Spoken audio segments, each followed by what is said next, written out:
Africans every day are fighting to survive.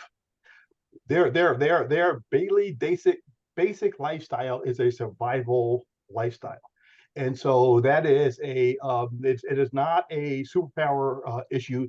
It is not a or what the U.S. The U.S. the wealthy U.S. has luxuries and are able to pursue different types of interests. In that regard, in that vein, then we talk about the survival as I've seen it, walking the streets and interacting with the communities and talking to civil society and talking to governments and talking to institutions. A couple of things kind of really jump up to me. One is in fact the issue that we're talking about, and that's academics. It's education and co-joined, if you will, with poverty. And so now on this topic of academics and education, 100% absolutely. If I were king for a day, that would be one of my priority of efforts on the African continent, is to raise the level of education across the board, for everyone. And so not only for the grade school, but obviously for education and academics and universities. So to make a long story short, I would most definitely, have satellite campuses, not only from Howard, but every and any U.S. university that wants to establish one over there. That would be one. Second is that I would probably say, make an Amy point. Why are there not 10 to 100 universities in every African country in 2023 and so forth? And so, and why do we not kind of blossom the academic and education purposes over there? I was telling one of the African ambassadors here in the U.S. within the last year, I says, as you keep pace, keep beat with what's going on in the U.S. and in the Biden administration, there are some major things going on here. One is that he had his infrastructure program, and with that infrastructure program, that's an infusion of a whole lot of resources, financial resources, to every state in the country. And part of that infrastructure is academic infrastructure, is education. I says, there's no reason why all the schools in Africa that are English or otherwise, are not in partnership with the U.S. education system to raise the level of education on the continent.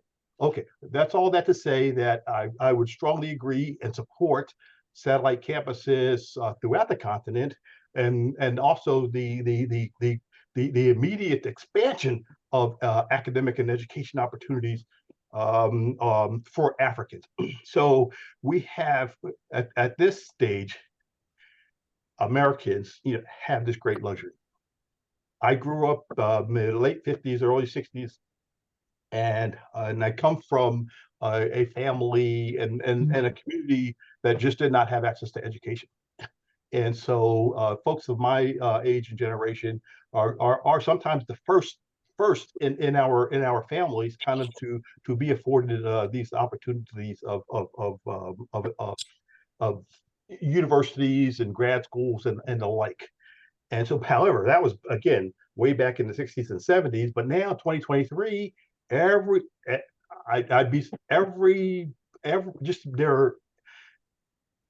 are many Americans that go through and graduate high school, go on to university. Many then go to get postgraduate degrees. Many get advanced training and education. And so, and that's a couple of reasons for that is there has been, for the past generation, the past 10, 20, 30 years, there has simply been an explosion of universities in the U.S. And then also that is directly tied to what we refer to as the information revolution. And so, the information age, information, and so information networking. And so, that when the internet and everything came around, that caught on like wildfire. That caught on with fiber optic cables. And so we just have so much access to so much information these days that there's no reason why there cannot be similar types of from advancements on the African continent. And so as an introduction, that's my response to you, Dr. Quay. Thank you. All right. Thank you so much. Right. So this is just a preliminary conversation, right? So let's go back into our programming, right? So today is Friday, December 8th, 2023, and to our viewers online, This is the Sankofa African series where we discuss issues related to the African continent. Right. So today's issues, we're going to discuss the African Union, right, in terms of their resolution they passed in 2013. We've been having this conversation for the past 2 months, right? And fortunately for us, we want to bring in some of the people who were actually our intellectuals who were there, right, during the idea of trying to proposal to organize the diaspora as a sixth region. And for another person who has also been involved in actually organizing the diaspora. So without much ado, already, we have Dr. Asante joining us. We are very lucky to have you over. We spoke earlier in the week. We are very fortunate to have you. We are actually very honored as Sankofa African series to have you on our show, just like we have Dr. Kamara also on the show. We've already started with a program talking to Dr. Kamara, right? I think because of lack of time, I wouldn't have the pleasure of going through your CVs, but we'll get a time to post it online for our listeners to go through them. So, Dr. Asante, once you didn't join us, we're talking to Dr. Kamara on the role Howard has to play, right, in terms of satellite campuses around the African continent. But I want to say one interesting thing, right? For the past 2 months, we focused our attention on the African Union resolution, right? The challenges that it is facing. Either trying to organize the diaspora, African diaspora, as a unified sixth region. So we've been having all kinds of conversation, the psychology behind it, the differences and other things, but we've not taken time to look at the intellectuals who actually came out with a proposal of organizing the diaspora. But so to start on a lighter note, let me go briefly. Then I'll take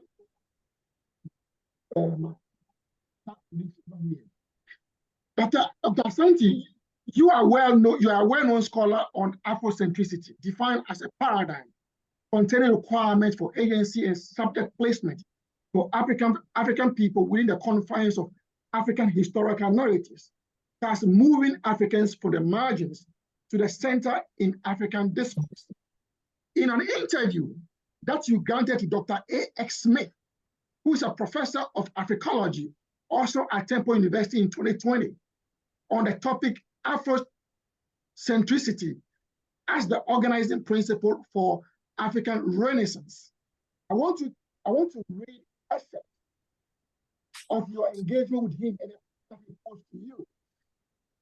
So, question, Mr. Smith, given the fact that you have written so many books, some of them highly regarded, why aren't you a household name? He continues. So this is your response. Mr. Asante, in an excerpt of your response to the question of not being a household name, you were quoted as saying, "It is dangerous, so I resign myself to the fate of Du Bois, Diop, Fanon, Biko, who never received any awards and little recognition to their brilliance until their death. They live in the hearts of the people whom they served. In some ways, this is it should be. Perhaps my students will speak for me as I've spoken for Baldwin, Fanon, Biko, Diop, and Du Bois. Now, we at Bella Associate Consulting Limited, organizers of the Sankofa African series, we subscribe to Abdul Karim Banguri's definition of the concept Sankofa, which is simply employed by Pan-Africanists all over the world to promote a notion that African people everywhere must go back to their roots in order to move forward. So my question to you, as a Pan-Africanist, should we continue this dangerous precedent by not going back to our roots to correct the past of not honoring our heroes as we look forward to the future?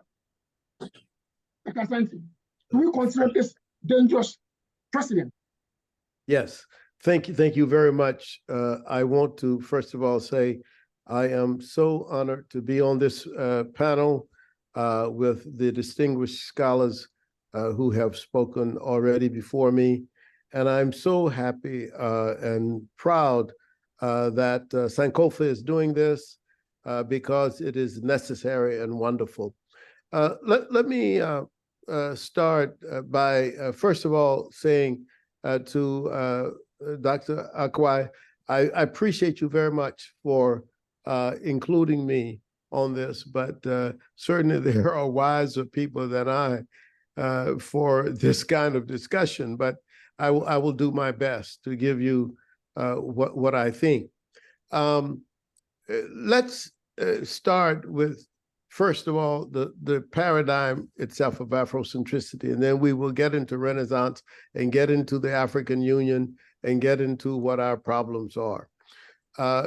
For me, the 500 years of European experience really dislocated us, not just physically from our terms, but dislocated us from many of our philosophical, conceptual, even spiritual terms. We were totally dislocated and discombobulated in a chaotic way by being moved off of our own concepts and our own path.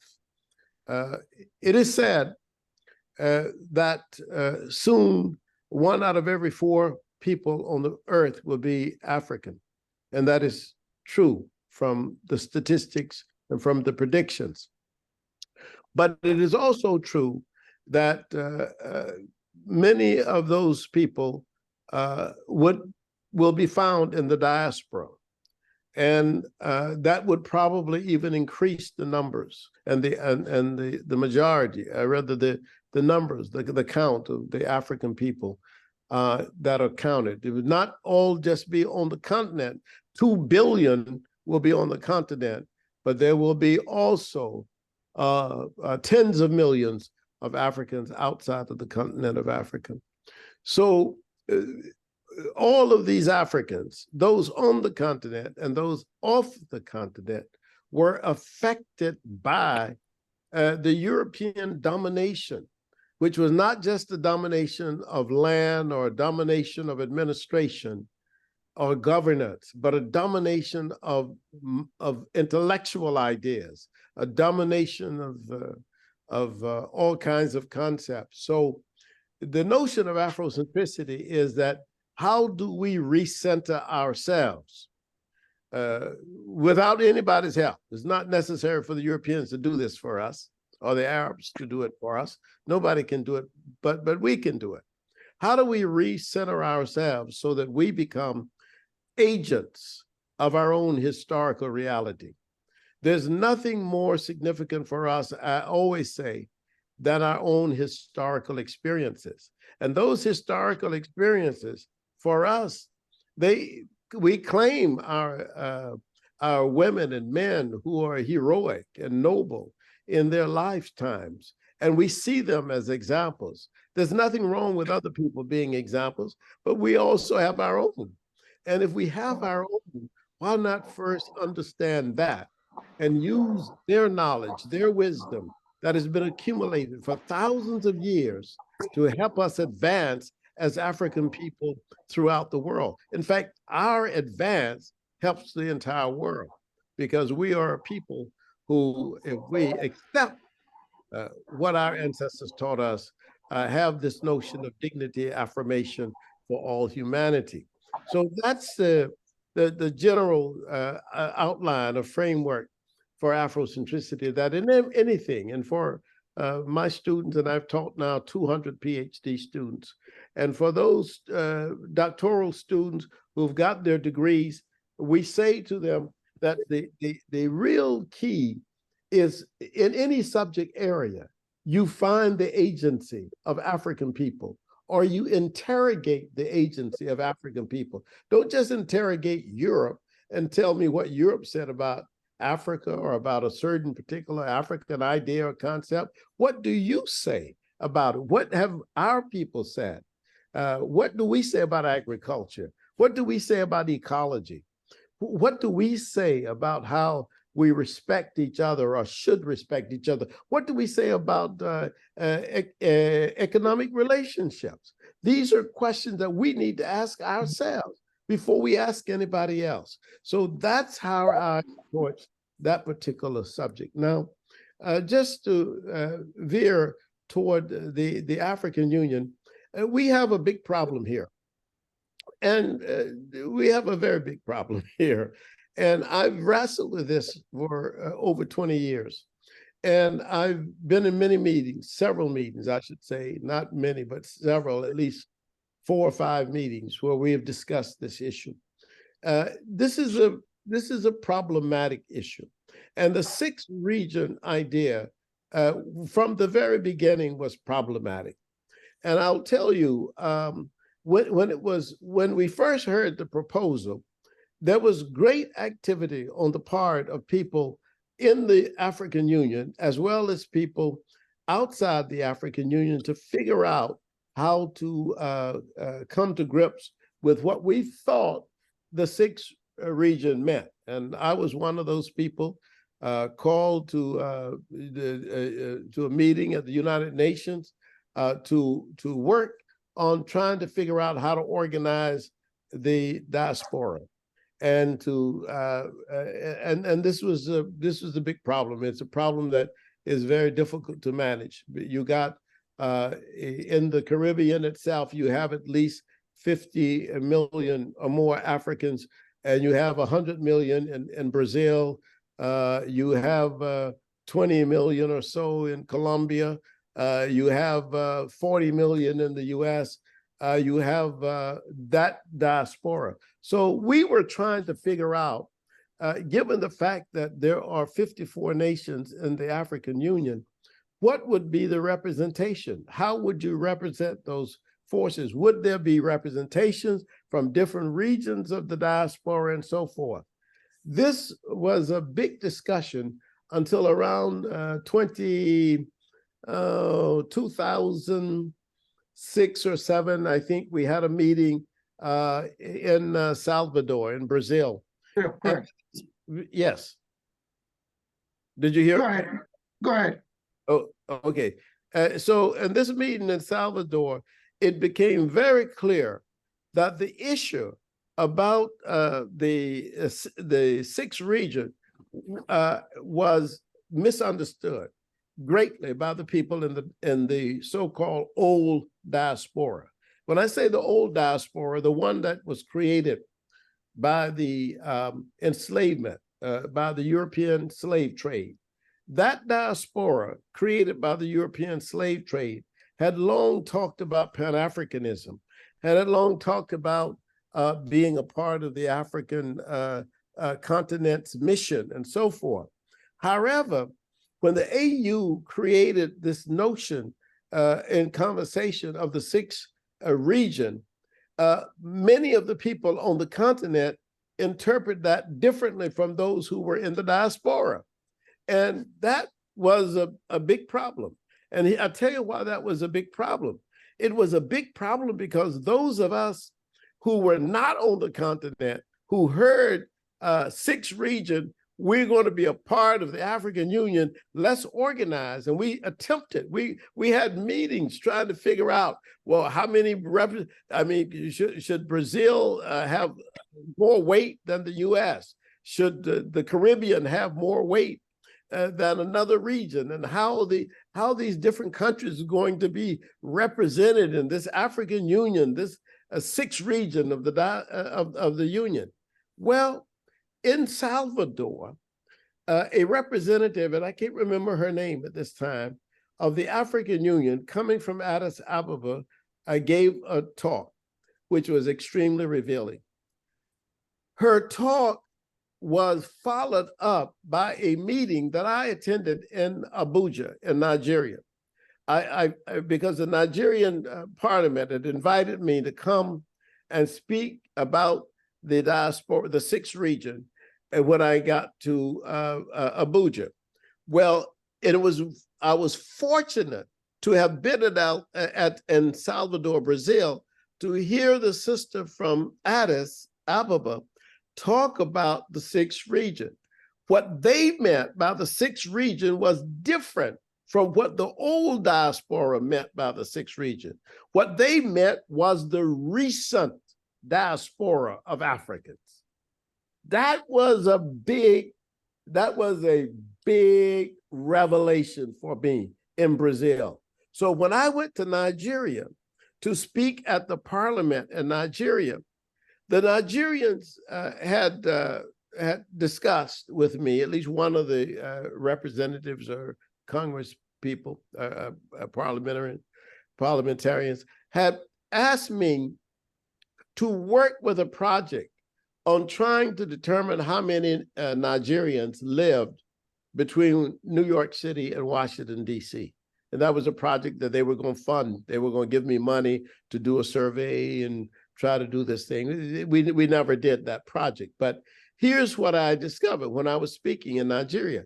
The Nigerian nation was talking about how to use its diaspora in the development of Nigeria. And that was a revelation for me because it's the recent diaspora.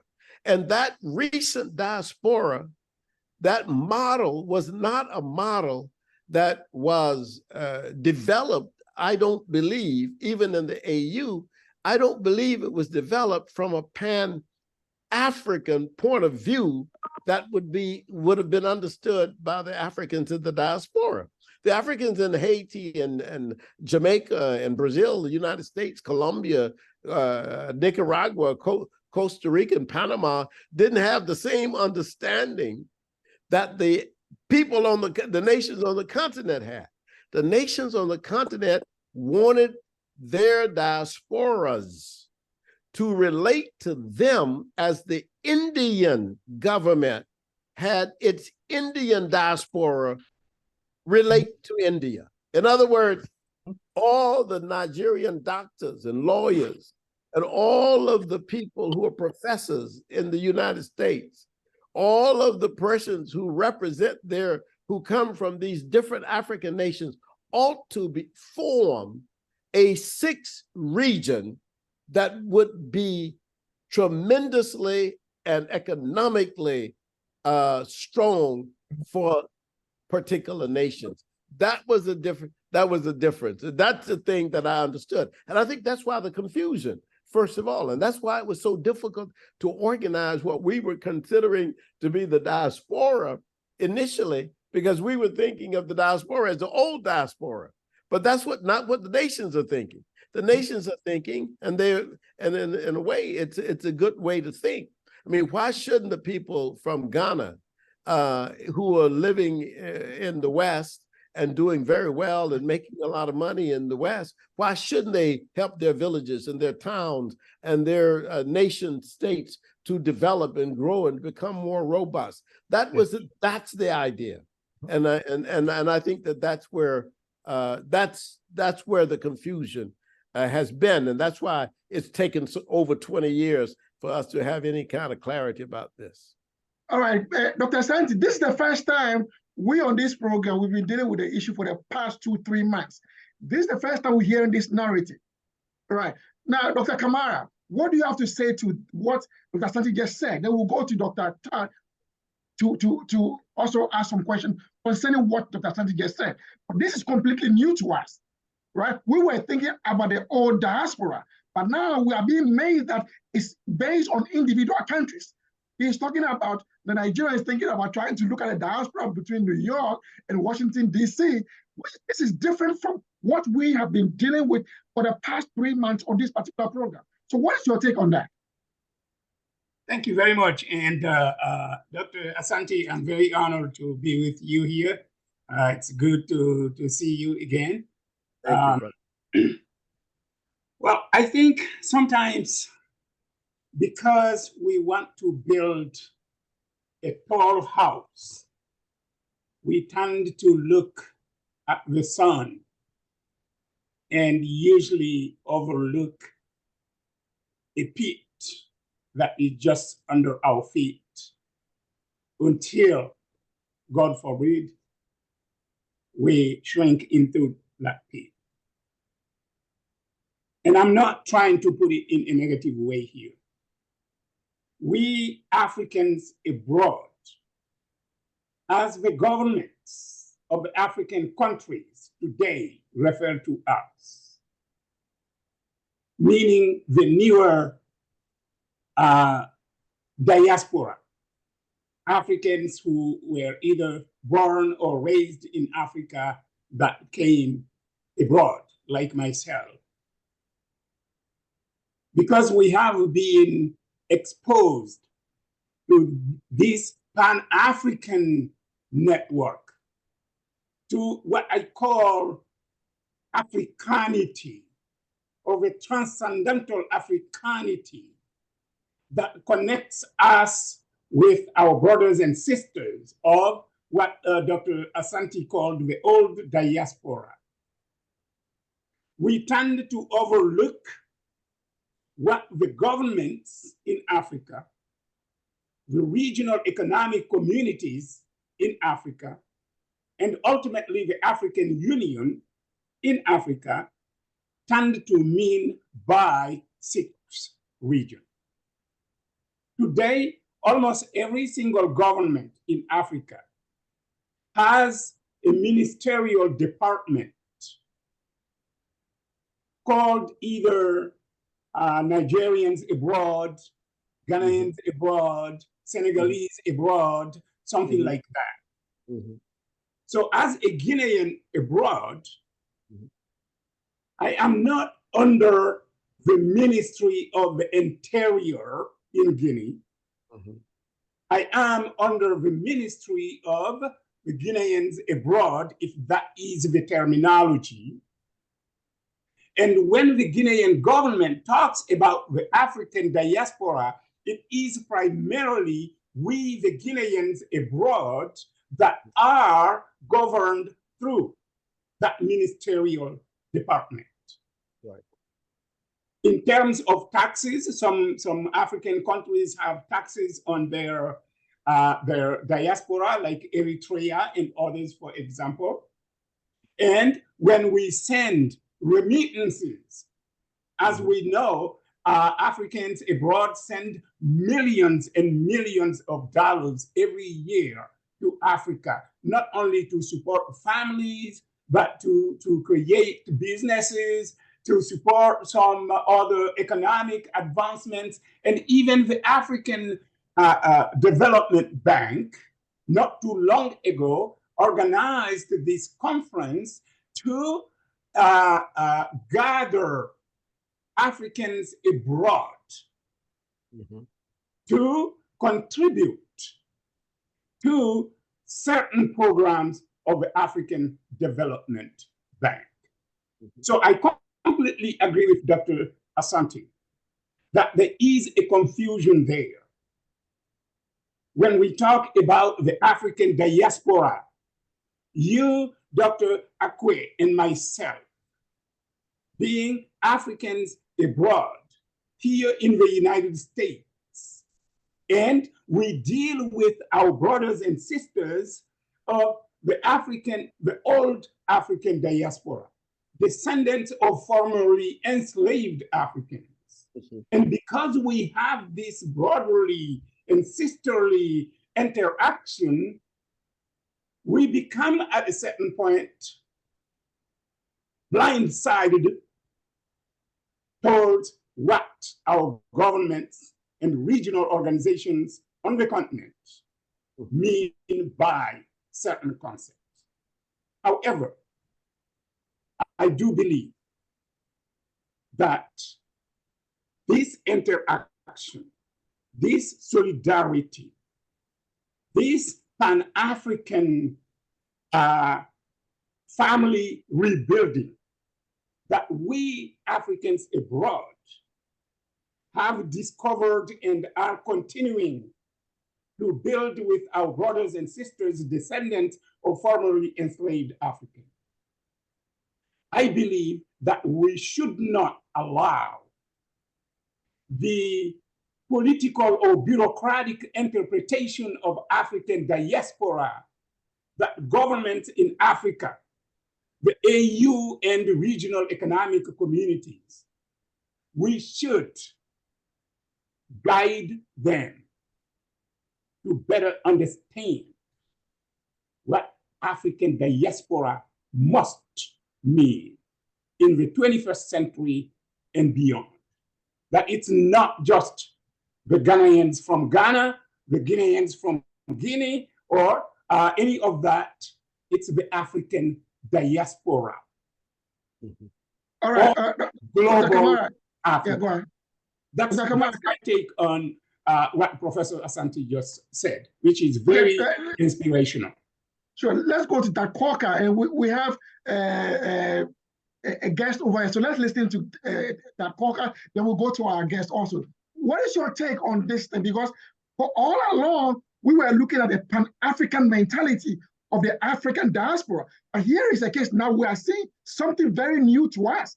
And I think this has been a problem of the AU mission in Washington, D.C. Right, so go ahead, let's listen to you, Dakoka.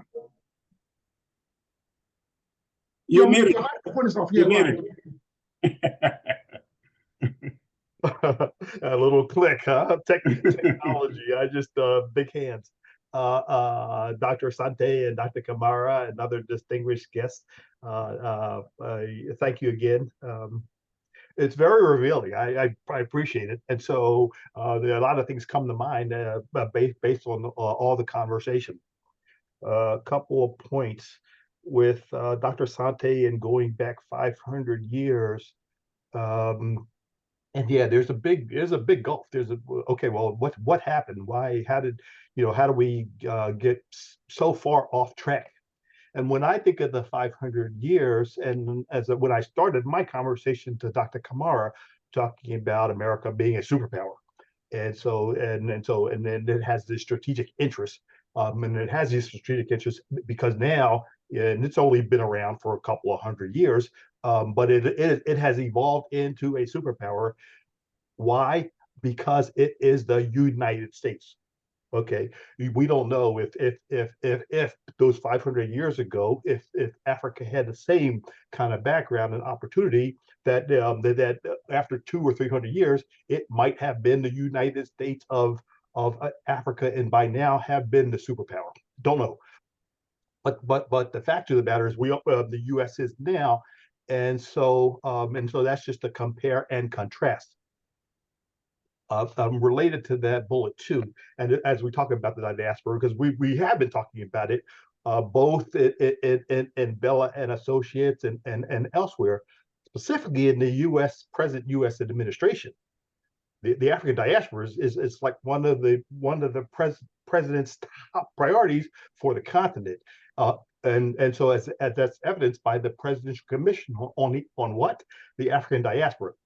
And we talk when the old diaspora, and we're talking, when we talk in the U.S., at least what I've heard and my contributions, the diasporas that we're talking about are the old and the new, and so and it's amazing because I marvel at how many new African diasporans are in the U.S. administration. And also I think there was up in Massachusetts, they elected their first African diaspora mayor. I said, oh wow, we in the U.S. are really evolved, but we are not, definitely in the U.S. for the new diaspora. They are not thinking of direct connections back to their countries. But and so that's just a data point. I think part of it is, and Dr. Akwe is the narrative, and we have talked about this before with the AU. The AU, when we were talking with Professor Nomes and ADA, they had told us about some of the things, the documents before this 2006 or 7 period in El Salvador. They were going a few years earlier, and they were talking about, okay, well, this is how the AU has interpreted the diaspora. So they had a definition, and I think that this definition, as Dr. Asante says, evolved just in a short amount of time from that initial meeting in Dakar. And a few years later, in El Salvador, that's a major change. And so, but that nevertheless, when we picked this sixth region up a couple of months ago, we were still back in the initial Dakar data and reference, and so that's where we are. But that says also, like, but Dr. Kamara remind us, and for me being the old diaspora, Yeah. we are just interested in family. And so again, with the old diaspora, we don't know, where the roots are. We just want, as you had said, Dr. Sante, before, is that, hey, we need to know these things historically, so that we can evolve. And Yeah. so that's part of, my thoughts on the conversations. But again, and it's urgent from the U.S. government perspective, because this is what we refer to as a pacing issue. This is something that the administration, the President Biden, Vice President Harris, and others are tracking. They're saying, okay, we've heard the demand signal, and where do they get the demand signal? They get from a lot of our parliamentarians. So Congress, congressional Black Congress, and otherwise, they're saying, hey, you need to do this. We need to address this, and we need to have some movement on it, and hopefully within this administration. So, so all that to say is that we have to sort it out, and put it back in writing, and then everyone kind of sees it and kind of can move forward. But I don't know. And so I'll leave it there and just pass the floor. Okay, so let's go back to our guest. On what she has to say about this new revelation. This is Dr. Na, if I may introduce Dr. Na Dove, Sure. is the authority on African womanism, but also one of the great professors at Temple University. So I invited her to come. All right, thank you very much. Right, so yes, go ahead.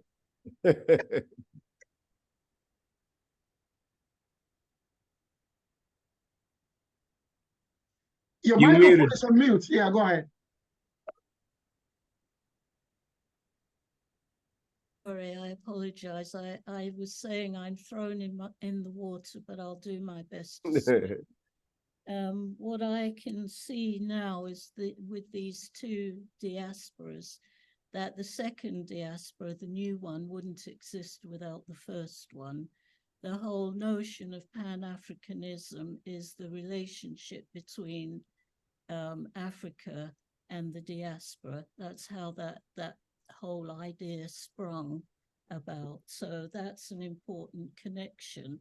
And Afrocentric ideas are that we, as African descended people in the old diaspora, are connected culturally to the continent, to our ancestors, and we take that with great pride. And in fact, the US got built upon the blood and energies of the Africans taken out of Africa.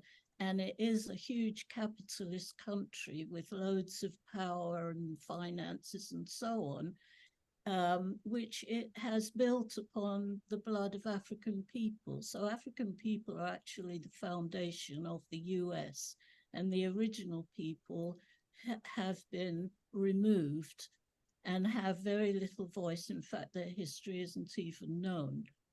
But the power of African people today in the US, which includes some of the new diaspora, has been a way of including Africa into dialogue, into marketing, into the financial, economic role inside America, has been really influenced by the old diaspora. And so that sort of really needs to be cleared up, that there's an integral relationship, and that if we move to only benefit particular areas, particular nations, in spite of people who are still seeking their own nations, but see themselves as collaborators in the Pan-Africanist movement, we may, take on some of the European values that we're trying to challenge.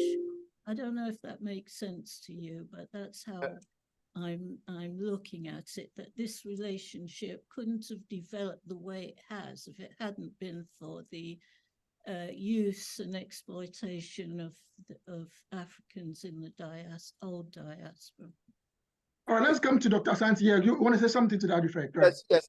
I want to just support everything that has been said, and certainly this point that Dr. Dove made regarding the old diaspora, where we get Sylvester Williams from Trinidad, and Antinor Furman from Haiti, and Du Bois from the United States, and other people from the old diaspora calling for Pan-Africanism in the 20th century, and that was a big movement.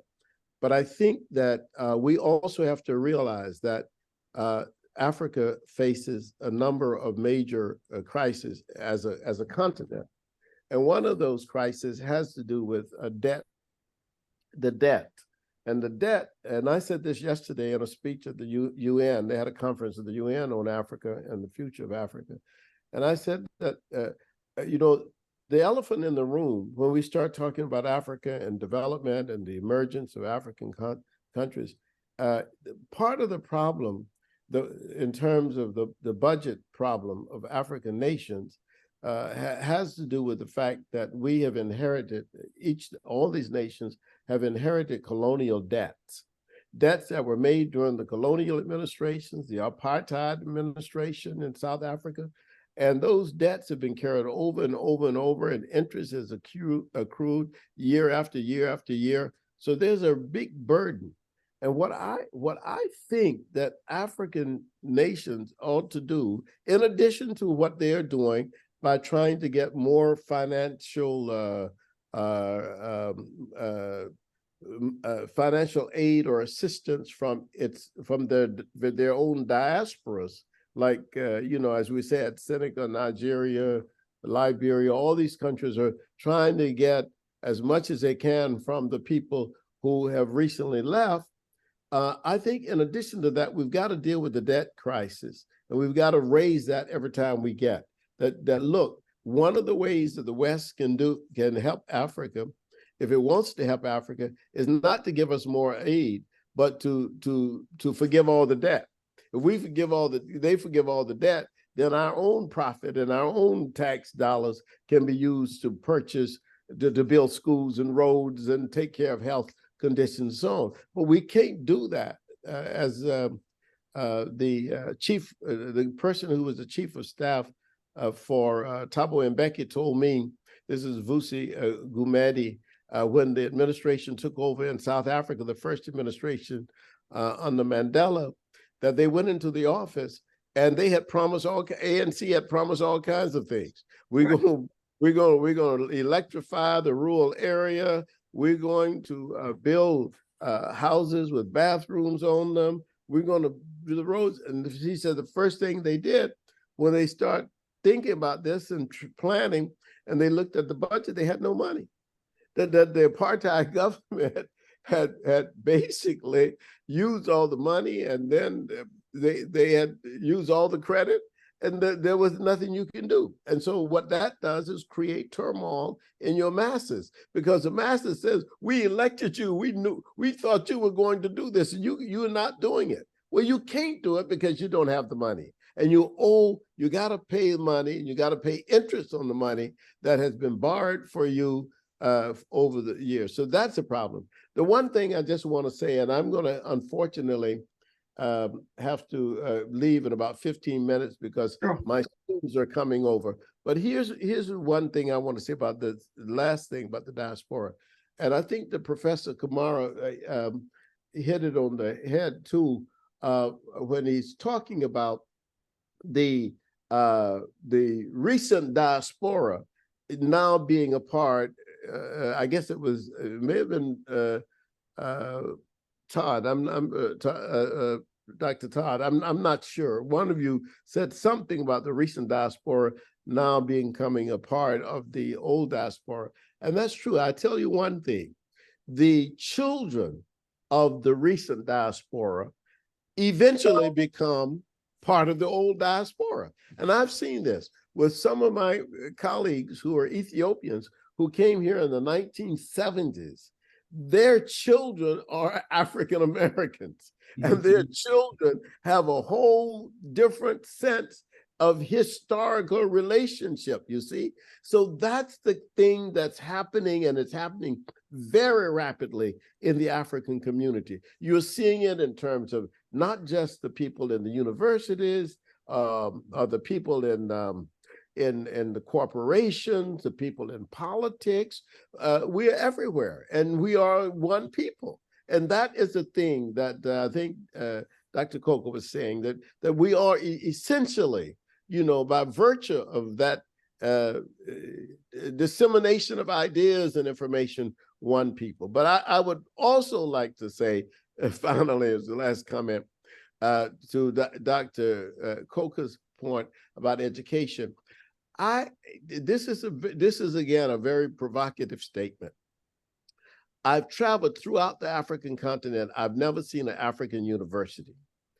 I've seen Africans running universities, but going back to the roots, getting the information from African sages and the wisdom of African people historically, or even, I've never seen, like I said yesterday at the UN, I've never seen a Department of African American Studies at any university in Africa.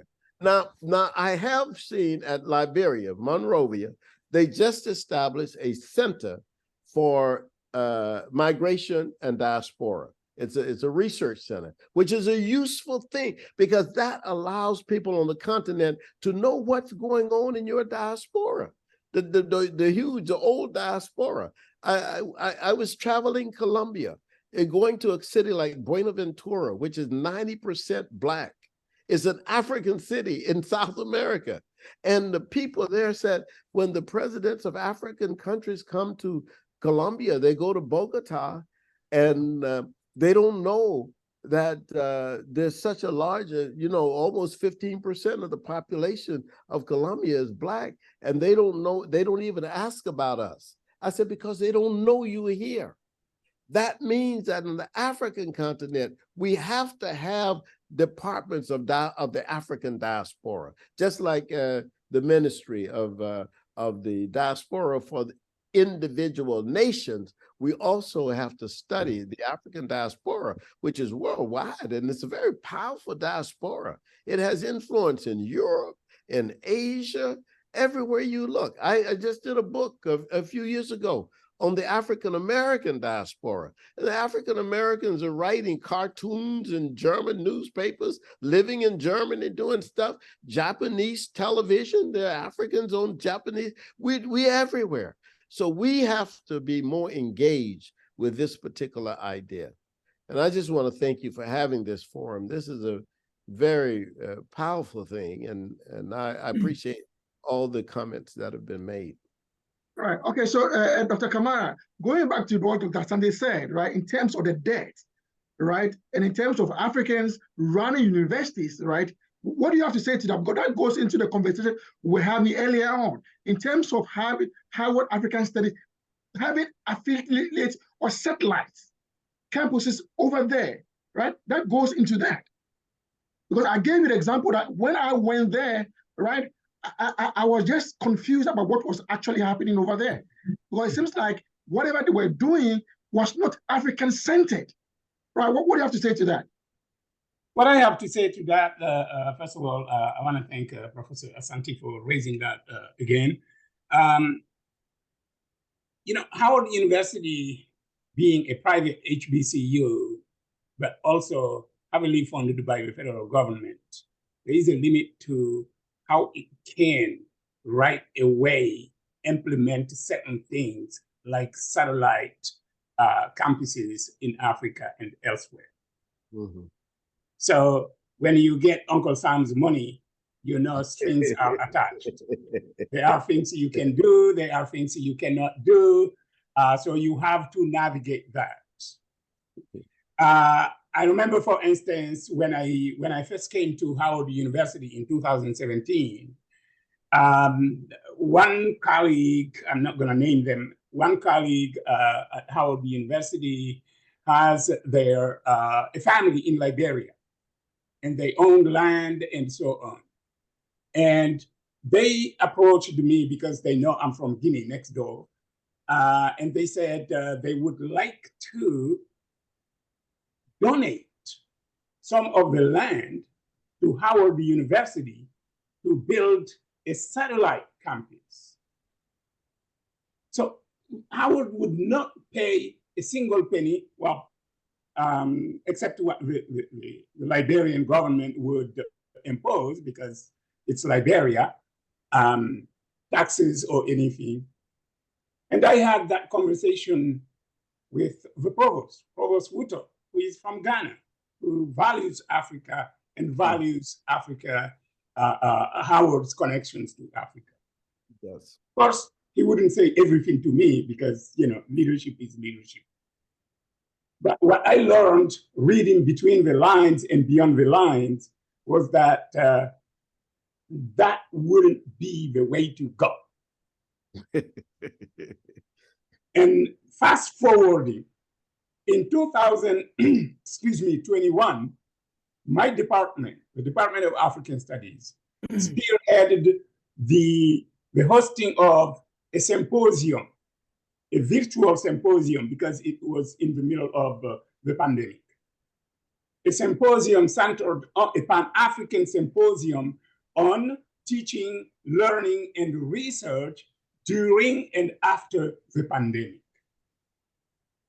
About 10 African universities participated, actively presenting papers on the experiences, the concrete experiences of their institutions, how to navigate the challenges of the pandemic, and how innovative many of these institutions had been faced with a lot of challenges that Howard University, Georgetown, George Washington would not be experiencing here because it's technology, it's infrastructure, and so on.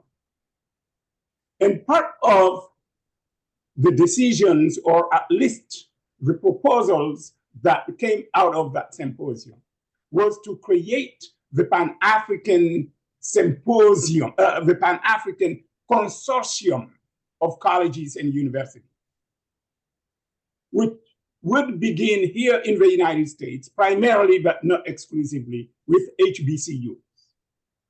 And that would involve African universities.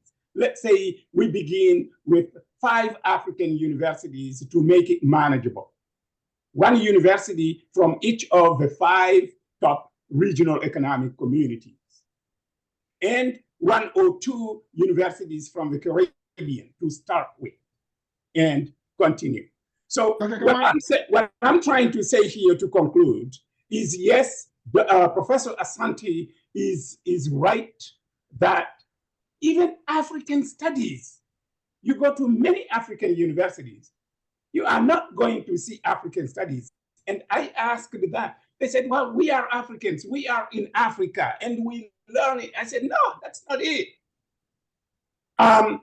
Last summer, I was in Nigeria at the University of Lagos for my Carnegie African Diaspora Fellowship. And our host within the University of Lagos, our host unit was the Institute for African and Diaspora Studies. Okay. There, they do have that. And there is a strong interest and a strong engagement of the African diaspora and African scholars from across the continent. But it's not every day that you see that. And I believe that's where the decolonization of education, scholarship, and research in Africa should begin. All right, thank you very much. Since Dr. Asante will be leaving us, right, we want to have a closing remarks from you so that we'll continue with our conversation. So Dr. Asante, you can go with the closing remarks. I am so happy to hear this story about UNILAG. Back in the old days, I used to go to UNILAG a lot, so I'm really happy to hear that they have this institute for Africa and the diaspora. That's wonderful. And I just hope that we have many more of those. I just want to say, Dr. Akwa, this is a wonderful program. This is a great panel and great group of people. I appreciate you having me on. I have a class, a graduate class that we're having our last meeting. It's actually a class on Sheikh Anta Diop. We probably only university that teaches a whole seminar for a whole semester on Sheikh Anta Diop. And we fought to get this course at the university. And we had to tell people, because some people say, well, how can you do this? And just why don't you have a course on great African scholars? We said, no, you got courses on Weber, you got courses on Shakespeare. I mean, why can't we have a course on Sheikh Anta? So we got a powerful course on Sheikh Anta Diop, and we're having our last meeting in about 30 minutes. And Dr. Dove is one of our guest speakers. So we're very happy to be here. And thank you so much. Thank you so much. All right, Dr. Dove, can we hear something from you finally, closing remarks? I'm honored, and Dr. Asante just asked me to come along, and I can't believe this type of discussion is going on. So I'm honored to be amongst people who want to change what's going on into something collaborative where we can all participate. And I think there's unity in our strength together. So I love it. I thank you for those moments with you, and I hope that I have more moments, but thank you very much. I'm totally honored. Right. Thank you very much. We are honored to have both of you on our program today. We will look forward to having you maybe in the future. All right. Yes, and let me make an announcement. Our book, Dr. Dove and I wrote a book called Being Human Being. Okay. Transforming the Race Discourse. Just came out about a year ago. Please get a copy. Okay. Sure. All right. Wonderful. Thank you very much. Congratulations. All right. So, Dr. Kamara, let me come to you. Hello. The challenge that we are having now in terms of the old diaspora and the new diaspora, right? Different interpretation. Is it as a result of the weakness of the African Union, right? In trying to come up with probably a framework, right? As to what they actually mean. Because if you look at the resolution that was passed in 2013, it just considered the African diaspora as an entity, right? Is it a weakness? The problem that we are having, the confusion that we are having, is it as a result of the weakness of the African Union? I wouldn't say exactly weakness. I would say it's a little bit lack of pragmatism, lack of realism. When we say the African diaspora as the sixth region, let's limit ourselves for the sake of conversation to the United States of America here. When we talk about Blacks in America, we're not just talking about men and women that are descendants of formerly enslaved Africans in the South, the southern states of the United States. We're talking about men and women, descendants of formerly enslaved Africans in the Caribbean, in Central America, in South America, who came here. We're talking about, because this is the United States, we're talking about Black people who migrated from Asia, from Europe, and came here. And we're talking about Africans abroad, like you, like me. So it's different layers of culture, different layers of worldview that are navigating a very complicated political culture. At Howard University, sometimes I do hear, not necessarily from Howardites, but from other places, saying that any black people at Howard who are not descendants of formerly enslaved people are trespassing. which means, fortunately, it does not reflect the culture, the policy of Howard as an institution. However, we have a saying in West Africa that when you hear a child, a 4-year-old child, telling you this is what we're going to have for dinner tonight, certainly that child heard it from his mother or father, because he doesn't know anything about what goes on in the kitchen. So I think the top-down bureaucratic announcing from Addis Ababa that all Black people, all descendants of Africa around the world are the sixth generation of the sixth region of the African Union, that is very aspirational. To build it will take the bottom-up approach. For us in the diaspora to be the architects and the artisans of making that entity work, not necessarily responding to the the demand of the diktat of the African Union also. However, the African Union can play a great role in helping bring us together, learning from one another and about one another, because we should not take one another for granted. You are Black, I'm Black, and there is nothing different between us. No, that's not the truth.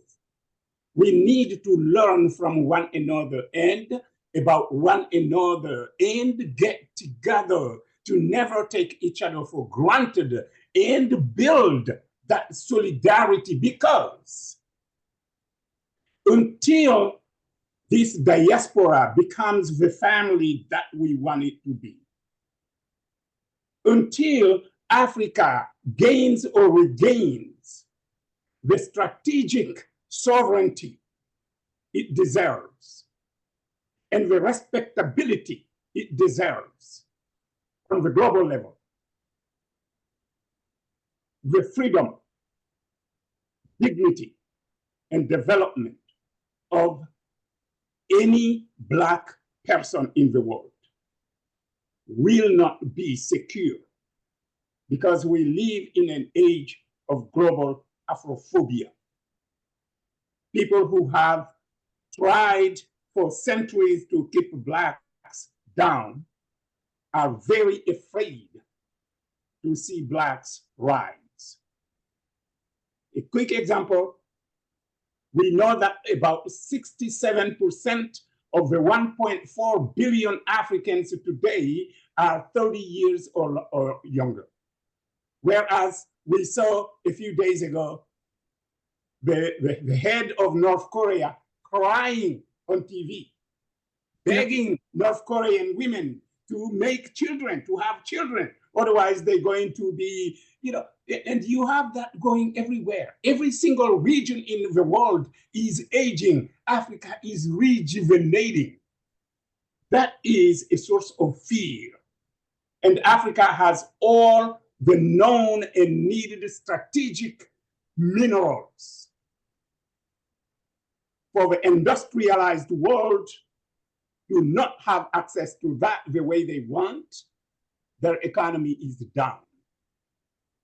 So those are some of the things I believe we can work together with the African Union and our own organizations, community organizations in the diaspora.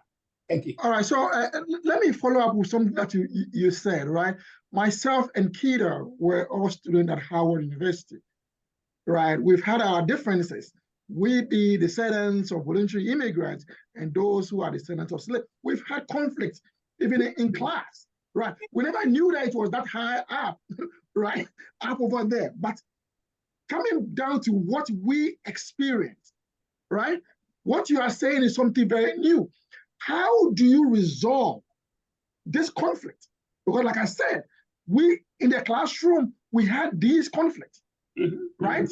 Now we had a sense of what was happening administratively. And I can give you a very good example of the case of Abdul Karim Bangura, who never got his tenureship, right? Even though he was at Howard for over 17 years. Abdul Gurin, who was in between political science department and African studies department, who also never got what? Tenureship. So these conflicts were there. And we do not want to address it. How do we go forward? Dr. Kira, let's get your take. We'll go back to Dr. Kamal and Dr. Tad. Yeah, Dr. Kira, I think you do agree with me about what I'm saying. And you saw this thing firsthand. Dr. Kira. Yes, good afternoon, everyone. I was sorry I came in late, but as soon as I came home, I said, let me join. I just want to greet my friend Todd Cocker. I want to greet also Dr. Kamara and Dr. Akwe. Thanks for having me again. It's an interesting discussion. Yes, Dr. Akwe, I agree with you. When we were going at Howard, we really saw the differences in Africans that migrated and also African-American. We fought to try to make things smooth in our relationship, but it was a reality. But I think in part is we need to start somewhere. We need to start a dialogue, just like we're doing here, a frank dialogue into sharing our strength and our weaknesses, because we come here in the United States with certain perception on America, with certain perception on African Americans. And there too, as we come in the United States, their whole history is in the United States. They also have their own perception and their own views of Africans. And until we sit down and have conversations such as this to kind of clear things out, it's always going to be a fuzzy discussion, because it's always someone in the middle that's non-Black that's maybe keeping the narrative going, and that's confusing the perception based on, books that we read and perception that we have, and also some of our own prejudices that we have when we come into this country based on what some of the immigrants that have been here before us have said, and some of the prejudices of African American that I've heard about Africans. So conversations such as this is really what will ease the discussion. I think the resolution of African Union, I think they took this resolution not really believing that something will happen. They just took that resolution. And we are the ones seizing this opportunity and say, you know what, this is really a good opportunity to begin a dialogue, even though you sign it, because they made it clear that it's up to us to make this happen. And just like Dr. Kamara said, this has to be a bottom-up approach. We have to start somewhere, because they will not do anything until we ourselves are organized. So I think this is a beginning of something new and something big that we can do together. All right, so Mr. Coker, what is your take? Because this issue we've been discussing for a while. I remember Dr. Shirice was on the program, right? And it was all over the place, right? Dr. Harrison is a little more calm and more reserved, has a very Pan-African perspective towards all these things. What is your take on this thing? A few points. The first is I appreciate both sides. And it goes back to with me with what Dr. Dove had mentioned about the old diaspora, and so that's kind of made way. To elaborate on that, to you for specifically for Howard, and Howard, like others, are qualified, legally qualified as HBCUs. Okay, historically Black colleges and universities, and so again, in the U.S. history, that's an specific outgrowth of U.S. history. That Black colleges and universities, it's an outgrowth of the former segregationist period. And so where we did not, the old diaspora didn't have access to other resources, and so in the absence of those resources, we were not going to be denied, and so that's it. So African Americans, old diaspora. That's an HBCU is a very sensitive topic for them. They say, well, wait, so this is the history, and so this is part of the history, and so and it took a lot to get it. And as Dr. Dove kind of pointed out, it was and again tracing back to after so I'm a descendant of slaves. My former slaves lived not very far from where I am now here in Virginia. My grandfather left that cotton field, not cotton field, but a tobacco field, and relocated up to Philadelphia. Ironically, very close to Temple University, where Dr. Dove teaches today. And so so we know the trace. We know the '60s civil rights movement. We know Malcolm X. We were fighting in there. There's the racial conflict. So old diaspora, have very strong feelings about how they have evolved. Period. And I don't think that many of them kind of take anything personally, other than the proverbial we have lived through that experience. And so and the experience wasn't always a good and pleasant one. And so that's just from where they come. I have and I think over time I think things will sort out. But at this point in history, anything historically Black is very almost like a holy grail type for folks who have kind of come up through that system. Point number two on the topic, because we talked to Dr. Kamara was talking about the African strategic sovereignty. And he talked about we were talking, because you led off by Dr. Quay by talking about is the AU weak or not. And Correct. So it is but Dr. Kamara came in and we were talking about from the bottom up. And I will come back, both of the top down and the bottom up, and kind of working on multiple cylinders. As a vehicle runs, it operates on a number of different cylinders, not one or two. So we need to be operating on all the cylinders. And because with the strategic approach, that also started my conversation of what are Africa's strategic interests. Some of the others with Dr. Sadi had mentioned about the debt. And so we talked about academics and education. We talk about poverty. We talk about debt. And so if you look at the U.S. Sub-Saharan Africa strategy, it lists in there what are the interests. Okay, these are the U.S. interests in Africa. But as I have said before, is that it does not codify, if you will, the African interest in the U.S. And so if it were me and I were on the other side, that would be one of my top two focus areas: poverty, debt reduction, period, and also education. And so those are and again, from the top down, we need to make these happen. And I think we have the voice to be able to do it. Also with Howard and with the Institute, and why it's taken this long for something like that to even be considered, because it had advertised itself as doing something like that decades ago. And part of it is timing. And so, and with the timing, and when you now have a vice president who was a Howard alumni, that's some of these windows of opportunity kind of open and close over time. And so you have to recognize them and take advantage and step through. So that would be two. Then the other thing I would add is and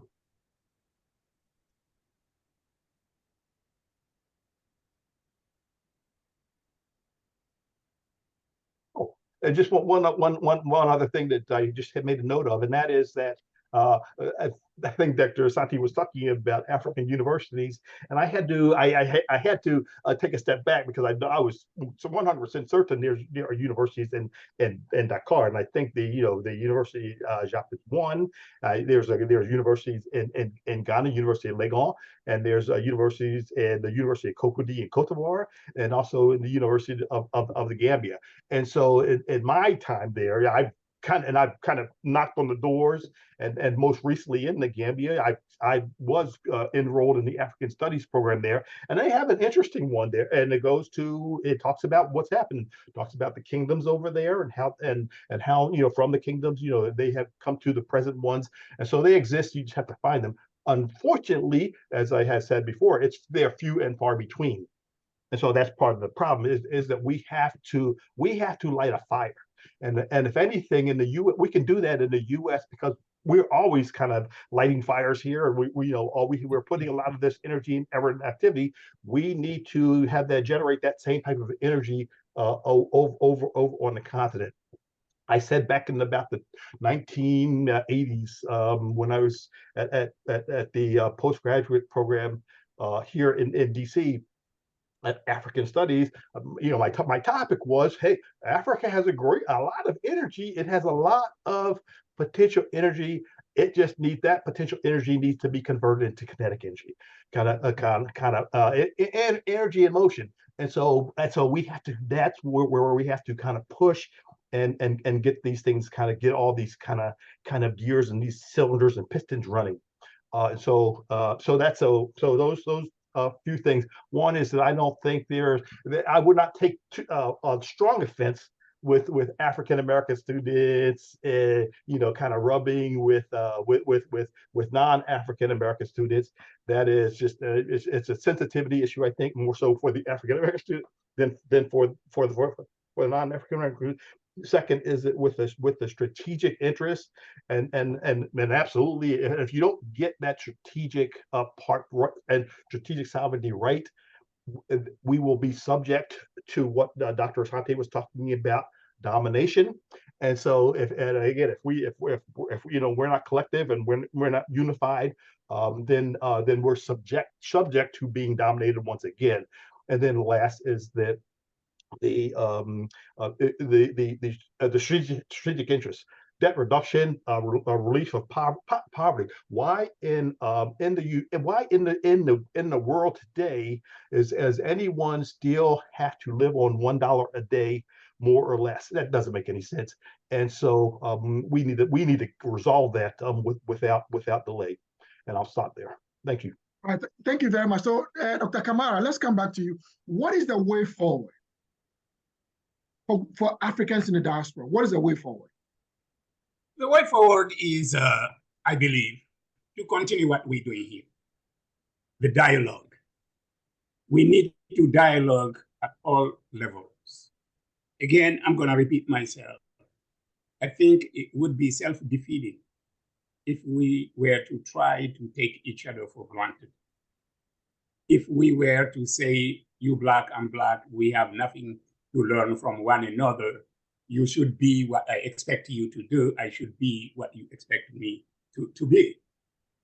The year I came to the United States as a graduate student in 1986, before coming here, I met an African American who had somehow decided to migrate to Africa. And all countries in the world, he chose Guinea.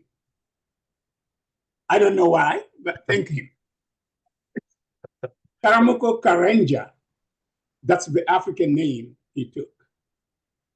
And we invited him at the university. I was teaching at the University of Conakry, my alma mater. We would invite him to come and talk about the African American community. At that time, the term African American had not been coined. Black American, Afro American, etc., etc. And one day we were walking from the campus together, and he told me about certain things in the way he was being treated by Guineans that really he didn't expect. And I asked him why. He said he doesn't know, but he is still learning. And I asked him, do you think as a Guinean or as an African, when I get to the United States, African Americans, Black Americans are going to treat me the same way? He said, the only thing I can tell you is don't take anything for granted. And I'm quoting him verbatim here. He said, because when I was coming here, he was following the footsteps of Stokely Carmichael, Okay. who became Kwame Ture, because Stokely Carmichael, as you know, lived in Guinea under Secretary and under Kwame Nkrumah until both died, and he stayed until he passed away also. So he was following kind of the footsteps of that African-American, illustrious African-American. But he said, I thought I was, I romanticized Africa when I was coming to Africa as a Black American. And now I'm confronting things. And I'm seeing sometimes that some white people are not confronting that kind of thing. I said, okay. So that put some kind of caution in my mind, and I came here. Now, fast forwarding, what I have learned, because I have lived in the United States longer than I have lived anywhere else, including in Guinea. So I have learned that we Black people, anywhere and everywhere, we hold in our brains, our hearts, and our hands either the sources of our success as one global family, or the defeat of all of us as divided Black people. Because when we don't come together, our identity is defined by the ones who want us to be what they want us to be.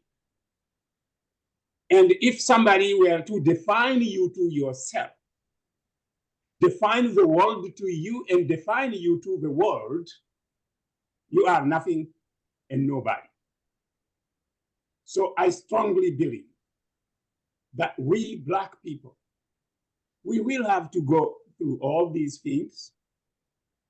We will find some divisiveness among ourselves, but we are well equipped to manage those, to sit down as brothers and sisters and talk it over, find the solutions.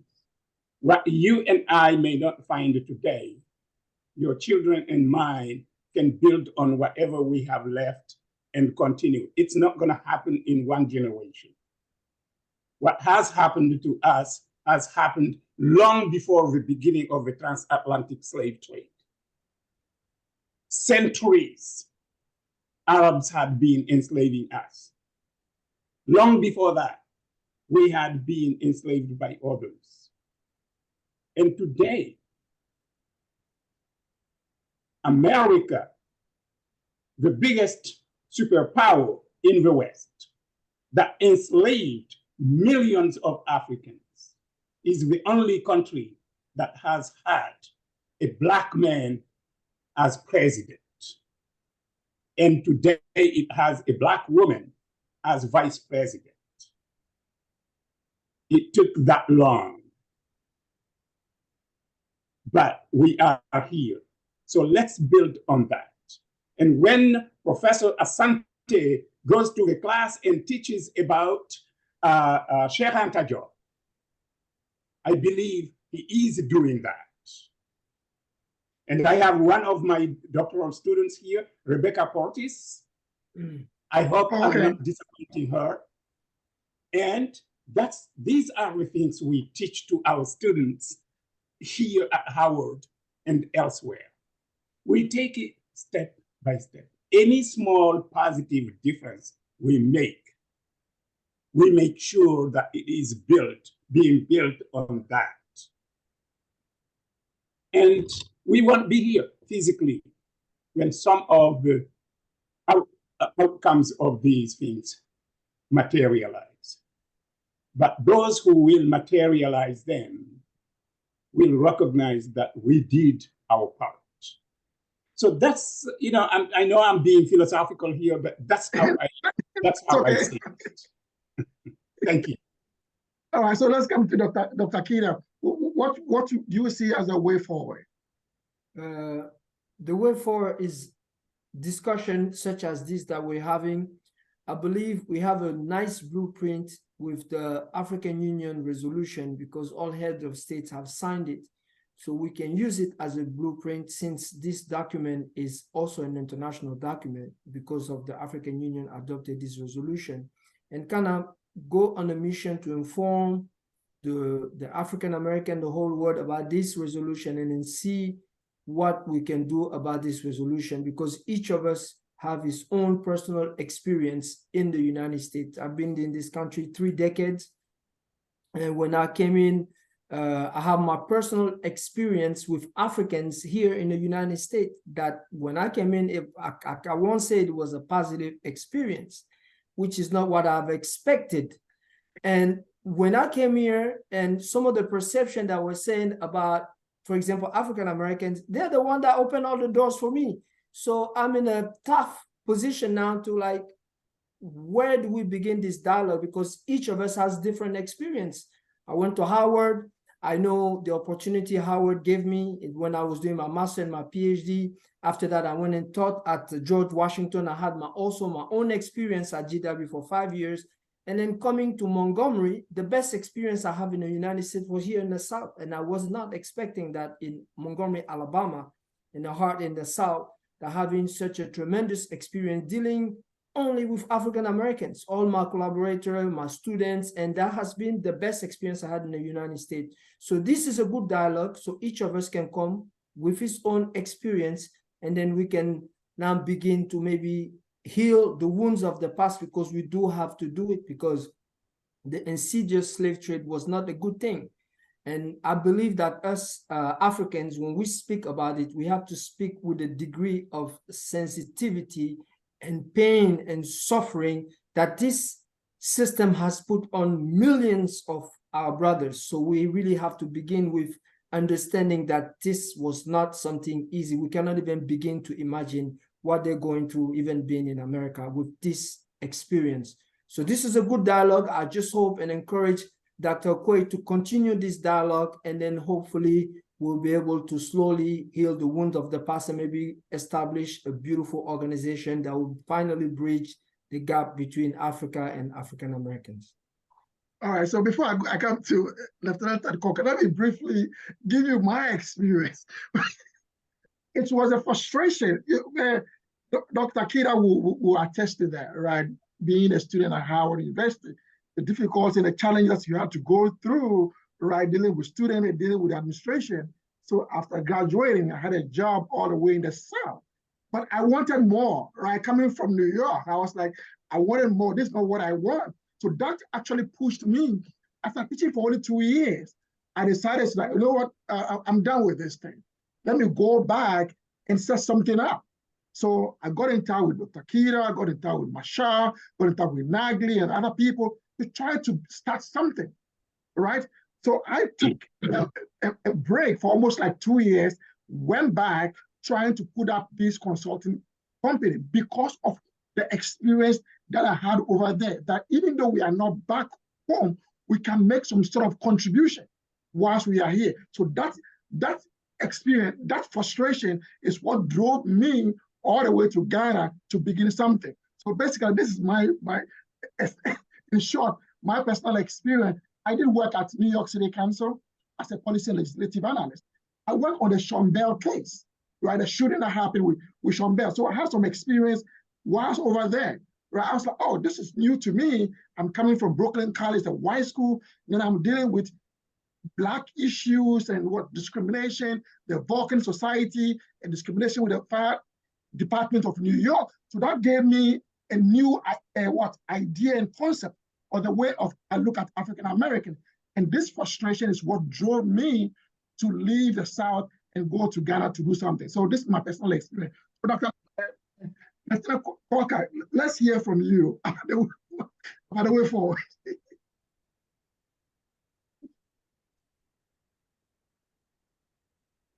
Your mic on mute.